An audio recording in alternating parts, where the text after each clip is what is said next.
Title और thumbnail देख के आप सबको पता चल ही गया होगा कि हम किस बारे में बात करने वाले हैं।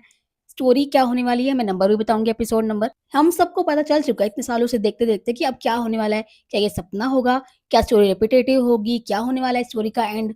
और इन्होंने जो भगवान के नाम पे जो मज़ाक बना के रखा है ना, उसके बारे में भी बात करने वाले हैं, जिसको देख के बस मेरा खून खौल जाता है। कल मैं स्क्रॉल कर रही थी ना ऐसे, तो मेरे सामने एपिसोड आया। मैंने जब देखा तो भाई मतलब मैंने पहले भी देखा था बट मैं भूल चुकी थी। क्योंकि एक मैंने कभी ऐसे शॉर्ट्स में ही देखा होगा, पूरा-पूरा नहीं देखा क्योंकि अब वेब क्रिंज हो चुका है, अब देखने का मन नहीं करता। पुराने एपिसोड्स में भी जब भी फेस्टिवल सेलिब्रेट करते थे, चाहे वो गणेश उत्सव हो, चाहे होली हो, चाहे दिवाली हो, तो बहुत अच्छा लगता था। बट अब तो बस डाउनफॉल जब से आया है ना, तब से सब कुछ चेंज हो चुका है। एपिसोड नंबर 3890 3890 एपिसोड है, जिसमें डेंजर मनी और चिंतामणि, और वो चिंतामणि और डेंजर मनी कौन है, वो आप देखोगे एपिसोड तो आपको पता चल जाएगा। उससे पहले के एपिसोड देख लो, टाइप करके देखोगे तो समझ आ जाएगा। हाँ, तो वो लेकर आते हैं गणपति बप्पा के लिए सोने का हार और चांदी के मोदक।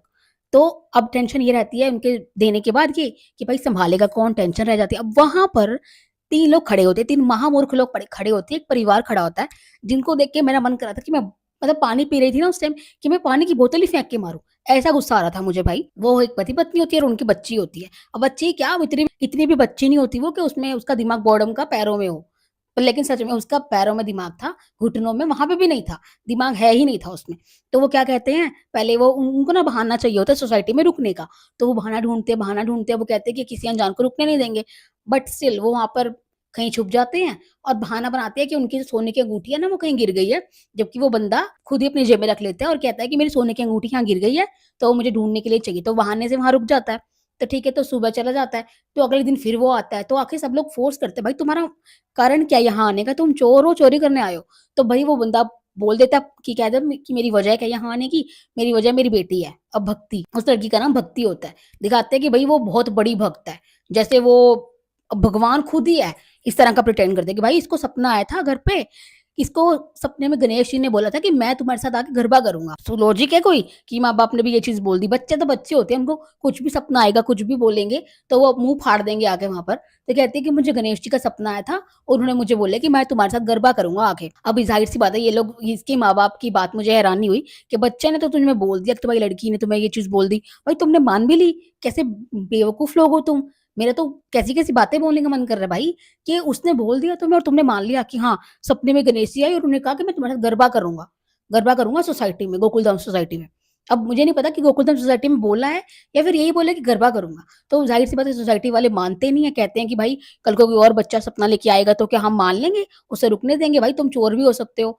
तो सब लोग बहस बहुत करने के बाद ना, बहुत सारी चर्चा-चुर्चा करने के बाद कहते हैं कि भाई हाँ, हम नहीं रुकने दे सकते। लेकिन फिर माधवी का ओवर इमोशनल, नहीं, नहीं मैं भक्ति के साथ हूँ, मैं चाहूँगी कि वो यहाँ रुके। नहीं, नहीं मैं भक्ति के साथ हूँ, मैं चाहूँगी कि उसका सपना पूरा हो और वो यहाँ रुके। तो भाई सब लोग धीरे-धीरे करके कहते हैं कि हम भी इनके साथ हैं, हम भी इनके साथ हैं। तो उसके बेवकूफ़ी भरे उसमें चीज़ में उसका साथ देते हैं। भाई उसको रोकना चाहिए कि भाई तू अपने एक सपने की वज़ह से सबको परेशान नहीं कर सकती। इतना भी भक्त होना अच्छी बात होती है, लेकिन दूसरों को परेशान करना तुम्हारे किसी चीज़ की वज़ह से, तुम्हारे किसी सपने की वज़ह से, ये सही नहीं है। बट ये हमें हर बार ऐसा दिखाते हैं कि गणेश उत्सव पे गणेश जी आए। मतलब कि आप सोचो कि सिर्फ़ इन्हीं की सोसाइटी ऐसी है, जब यहाँ पे इनको भगवान के दर्शन होते हैं। यही सिर्फ़ अच्छे-सुथरे साफ लोग रहते हैं, बाकी कोई भी अच्छा नहीं है इंसान, कहीं पे भी किसी को भगवान के दर्शन नहीं होते, बस इन्हें होते हैं। कभी इनको कान्हा जी के दर्शन होते हैं, कभी इनको गणेश जी के दर्शन होते हैं। ये भगवान का इतना मतलब मेरे को नहीं पसंद ये चीज़, भगवान के नाम पे ये जो चीज़ करते हैं ना, और कभी ये गोली को भगवान बना देते हैं। पहले भी इन्होंने ऐसा किया हुआ है। तो अब ये प्लानिंग करते हैं कि चलो हम ना गोली को बना देंगे, गोली में गेटअप लेके आएगा और वो डांस कर लेगा भक्ति के साथ, तो उसका भी सपना रह जाएगा। बल्कि ना इनको ये कहना चाहिए था कि ऐसा ना करे, ताकि उसको समझ आए कि ऐसे सपने आते रहते हैं। सपनों का, हर सपने का कोई मतलब नहीं होता और किसी को तंग करने से कुछ नहीं होता है। तो बट लेकिन ये ऐसा नहीं करते। ये लोग उसको कहते हैं कि चलो गोली बन के आ जाएगा, उसके बाद हमेशा की तरह गोली आता लेट है, लेकिन उसके पहले गणेश जी दिखाते हैं कि हैं कोई, और हम उनके साथ गरबा-वरबा कर रहे हैं, डांस कर रहे हैं और अपने हाथ से उसको खाना खिला रहे होते हैं लड़की को। क्योंकि उसने कसम ली होती है कि जब तक वो मुझे डांस नहीं करेंगे मेरे साथ, आके गरबा नहीं करेंगे, मैं खाना नहीं खाऊँगी। वो बेवकूफ़ लड़की कसम खाती है। तो वो दिखाते हैं कि अपने हाथ से उसको खाना खिला रहे हैं लड़की को और नाच रहे हैं उसके साथ, गरबा कर रहे हैं, और ये सोसाइटी वाले भी लगता है कि इनको कि गोली है। लेकिन बाद में पता चलता है कि गोली कहता है मैं तो लेट हो गया था। तो वो कौन थे? अरे बाप रे! वो तो सच में भगवान आ गए थे हमारे साथ। गरबा करने। अरे हाँ, ऐसा हो सकता है, हम कितने लकी हैं, हमें दर्शन दिए भगवान ने। मतलब भाई साहब मैं क्या बोलूँ? मतलब ये स्टोरी चलो ठीक है, भगवान पे बिलीव होना अच्छा है, लेकिन तुम हर बार ये दिखा रहे हो कि गणेश जी पहले गोली बनाते हैं, गोली नहीं आता है तो फिर सच में गणेश जी आ जाते हैं। मतलब वो सोचो वो इतनी से इतने सपने की वजह से उसने सबको परेशान कर दिया। मैं होती ना, भाई मैं 4 थप्पड़ मारती और बोलती भाई ये तेरा सपना है, तू अपने घर चली जा ऐसे, हम तेरे बाप के नौकर नहीं है कि तेरा सपना पूरा करने के लिए यहाँ बैठे रहेंगे। और फिर ऊपर से सोसाइटी वाले हर बार बोलते हैं गोकुल धाम के गणपति, गोकुल धाम के गणपति। मतलब इनको लगता है कि गणपति बप्पा बस इन्हीं के हैं अलग से स्पेशल। बाकी सब भाई भगवान तो सब जगह एक ही होते हैं। गोकुल धाम के गणपति क्या मतलब है? किसी ने कमेंट भी किया हुआ था कि गोकुल धाम के गणपति बार-बार क्या मतलब है? सब जगह भगवान तो एक ही होते हैं। लेकिन ये हर बार मैं बहुत चिढ़ती हूँ जब ये बोलते हैं ना हमारे गोकुल धाम के गणपति, गोकुल धाम के गणपति। भाई गणपति तो गणपति हैं, सब जगह एक ही हैं। तुम क्या अनोखा बोलना चाहते हो? और हर बार ये चीज़ें मुझे दिखाते हैं ना, मेरे को बिल्कुल भी पसंद नहीं आता। ये देख के कि ये भगवान के नाम पे जो ये चीज़ करते हैं ना, एपिसोड्स बनाते हैं, वही सेम पैटर्न चल रहा है। इनका कुछ और चेंज नहीं है। और वो लड़की की ये जो स्टोरी चली है ना, अब तक की सबसे मुझे मैंने जब ये एपिसोड उस वक़्त नया आ रहा था ना, प्रोमो वगैरह देखे थे, तब भी भाई मेरा खून खौला था। मेरा मन करा मैं 4 चाँटे मारूँ उस लड़की के और धक्का दूँगी माँ-बाप को कि भाई तुम जाओ यहाँ से, तुम्हारा सपने की वजह से तुम हमें परेशान नहीं कर सकते। भाई भगवान तो सब जगह होते हैं, तू अपने घर पे बैठ जा, गणेश जी वहाँ आ जाएँगे अगर तू सच्ची है तो। तुझे सोसाइटी में ही आके तेरे साथ गरबा करना है। भगवान तो कहीं भी आ जाएँगे, तेरा मन सच्चा होना चाहिए भाई। तू अपने घर पे जा, वहाँ पे आँखें बंद कर, प्रार्थना कर, तेरे घर पे भी आ जाएँगे वो तो तेरे से मिलने, अगर वो आएँगे तो। ये क्या मतलब है कि सोसाइटी में जाऊँगी, सोसाइटी में ही आएँगे? क्या मतलब है? क्या क्रिंज स्टोरी है ये? फेस्टिवल के नाम पे ना ये कुछ भी करती हैं आप। पहले के भाई होते थे गणेश उत्सव, पहले भी चीज़ें होती थी। ऐसा कभी नहीं होता था। पुराने एपिसोड्स आप देख लो ना गणेश उत्सव के, बट अभी तो ये इन्होंने हद कर रखी है।